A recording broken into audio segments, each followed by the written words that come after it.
సంపి ఎన్కౌంటర్ అంటుర్రా ఏంది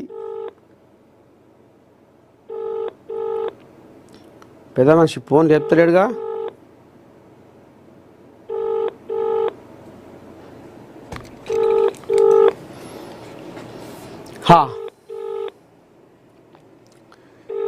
గ్రేటర్ హైదరాబాద్ ఎన్నికలకు సై 2020 డిసెంబర్ 1న ఎన్నిక.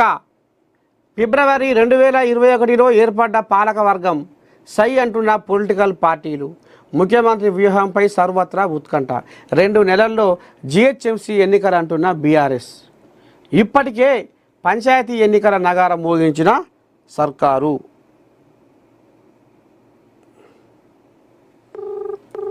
హైదరాబాద్ తెలంగాణలో ఇప్పుడు ఏ కాలం నడుస్తుంది అంటే ఎన్నికల కాలం అని చెప్పొచ్చు. జూబ్లీ హిల్స్లో ఘన విజయంతో ఫుల్ జోష్లో ఉన్న అధికార కాంగ్రెస్ పార్టీ పెండింగ్ ఎన్నికలన్నీ ఫటాఫట్ జరిపించేయాలనుకుంటుంది. గ్రేటర్ హైదరాబాద్లోని 2 బైపోల్స్ గెలిచి జోష్లో ఉన్న కాంగ్రెస్ మరో బైపోల్కు కూడా సై అంటుంది. జిహెచ్ఎంసీ ఎన్నికలు చివరిసారి 2020 డిసెంబర్ 1న జరగ్గా ఎవరికి మెజారిటీ రాని కారణంగా ఆలస్యంగా ఫిబ్రవరి 2021లో మేయర్, డిప్యూటీ మేయర్ ఎన్నిక జరిగింది. దీంతో జిహెచ్ఎంసీ కార్పొరేటర్లంతా మాజీలు కానున్నారు. ఇక్కడ ఎన్నికల నిర్వహణకు రాజకీయ పార్టీలు సై అంటున్నాయి. హైదరాబాద్పై సీఎం రేవంత్ రెడ్డికి ప్రత్యేక విజన్ ఉండగా జిహెచ్ఎంసీ ఎన్నికలు ఏ క్షణమైనా రావచ్చు. సిద్ధంగా ఉండు యుద్ధానికి. మొత్తానికి గ్రేటర్ హైదరాబాద్ ఎన్నికలకు కూడా సై. అక్కడ లోకల్ బాడీ, ఇక్కడ గ్రేటరు. మొత్తానికి మోతమోగనున్నాయి. ఏ క్షణమైనా జిహెచ్ఎంసీ ఎన్నికలు కూడా రావచ్చు అనేది కథ నడుస్తుంది. ఇక చూడాలి. ఇక బీజేపీ కోళ్ళాగాలు మరి ఏ రకంగా తండ్లాడతాయి, కాంగ్రెస్ వాళ్ళు ఏ రకంగా ఉరుకులో పెడతారు, బీఆర్ఎస్ వాళ్ళు ఎర్రజెండోళ్ళు వాళ్ళు వీళ్ళు. మొత్తానికి ఇక అటు కంటోన్మెంటు మా ఖాతాలనే పడ్డది, జూబ్లీ హిల్స్ మా ఖాతాలనే పడ్డది. రాబోయేది కూడా మా గాలే వీస్తుంది అనేది కాంగ్రెస్ కోళ్ళాగాలు. లేదు మన తప్పేందో తెలుసుకోవాలి. తప్పు ఎక్కడ జరిగింది, ఏడ జరిగింది, ఎటట సంగతి.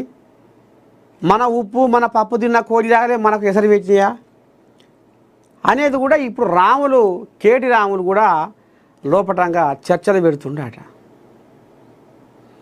మా సొంత పార్టీ కొన్ని కోళ్ళాగాలు చేయబట్టే మా కారు పార్టీ జూబ్లీ హిల్స్లో ఓడిపోయిందని కూడా ఆయన చెప్పుకుంటున్న ముచ్చట.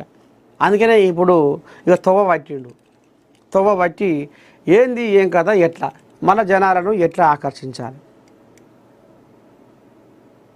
జనాలను మళ్ళా కారు దిక్కు ఎట్లా మలుపుకోవాలి, జిహెచ్ఎంసీలో ఏ రకంగా మళ్ళా కారు ఉరుకులో పెట్టియాలి, లోకల్ బాడీలో మళ్ళీ ఏ రకంగా కారును స్టీరింగ్ బట్టి తమాషగా దింపుకుంటా ముందుకు సాగదీయాలి అని ఇప్పుడు ఆయన ఆలోచన చేస్తుండు. ఇక బీజేపీ కోళ్ళాగలు ఇక నువ్వు నంది అంటే నేను పంది అంటే నువ్వు నంది అన్నట్టుగా ఇక ఆ కోళ్ళాగలే ఒకటేమో కులమత రాజకీయం అంటుంది, ఇంకొకటి ఏమో హిందూ ధర్మం అంటుంది, సత్యం అంటుంది, న్యాయం అంటుంది, ధర్మం అంటుంది.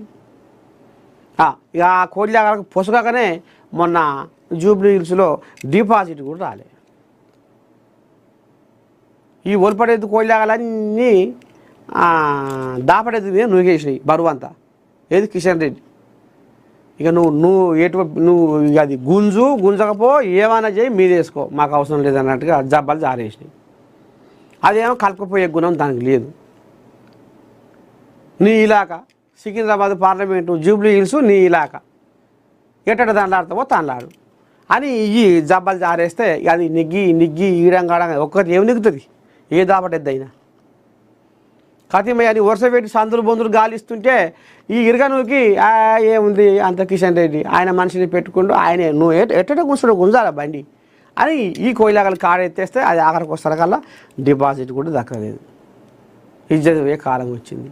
ఇప్పుడు జిహెచ్ఎంసీలో మా తడాకు ఎందుకు చూపిస్తామని ఇప్పుడు కిషన్ కోయిలాగా లేంకలు కొడుతుంది. చూడాలి మనం జిహెచ్ఎంసీలో ఎవరిది మోగబోతుంది ఏంది ఏం కథ అనేది ఇంకొక 4 రోజులు అయితే బయటపడే ఏముంది తెల్లారే పొదుగుకే నెత్తి మాస వరకే నెల వచ్చే చూద్దాం. ఇదేంది 1 కోటి మంది మహిళలకు చీరల పంపిణీ షురు లాంఛనంగా ప్రారంభించిన సీఎం రేవంత్ రెడ్డి. డిసెంబర్